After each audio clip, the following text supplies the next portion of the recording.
What is the story? Everyone in Baltimore has been following the recovery of a missing man's body from the Inner Harbor that is once again raising safety concerns. Welcome into the News at 5, everyone. I'm Rick Ritter. And I'm Nikki Zaza. A new petition is calling for a safer waterfront with enhancements to prevent another person from going into the water. And Casey Baylor live on your corner from the Inner Harbor tonight. Casey, still a lot of unanswered questions in this story, but this petition wants to see barriers by the water.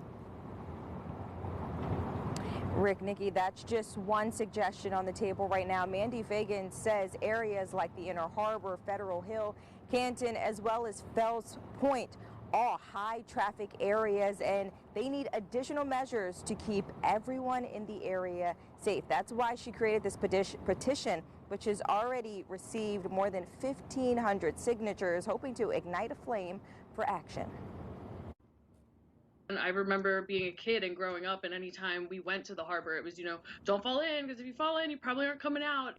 It's a scary thought to have in an area admired by many tourists and residents. The harbor's a great place to come. Mandy Fagans works in Fells Point and says she's heard too many stories about someone being recovered from the water. She says after authorities found missing man Branson Odor's body Tuesday, she had to do something. So she started a petition to make Baltimore's waterfront safer. We have trash wheels that remove the trash from the harbor, and I don't feel like we have the same concern for human life. In 2019, Baltimore City approved more than $50,000 to add more ladders and life rings around the Inner Harbor. Fagans is looking for even more upgrades, like increased lighting, clearly marked emergency ladders, and a railing or barrier in high-risk areas.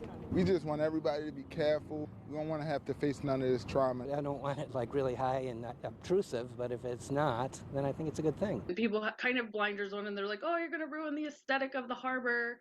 But it's not about that. Fagan says it's about protecting the people who walk or ride by the Inner Harbor every day. Meanwhile, Mayor Brandon Scott says it's important to let the investigation into Odor's death play out. We can't just blanketly say that a railing or a fence or this or that would have prevented this from happening. We have to look at all safety precautions, but we also have to honor people and respect the process of seeing what actually happened before we think about talking about what could have and should have been happened. Now, Fagans hopes to bring her concerns to city officials. As you mentioned, this investigation into the death of Branson Odor remains ongoing, and we reached out to the chief medical examiner for more information. They said they are still working to determine his cause of death. Reporting live on your corner from the Inner Harbor, I'm Casey Baylor for WGZ. Casey, thank you.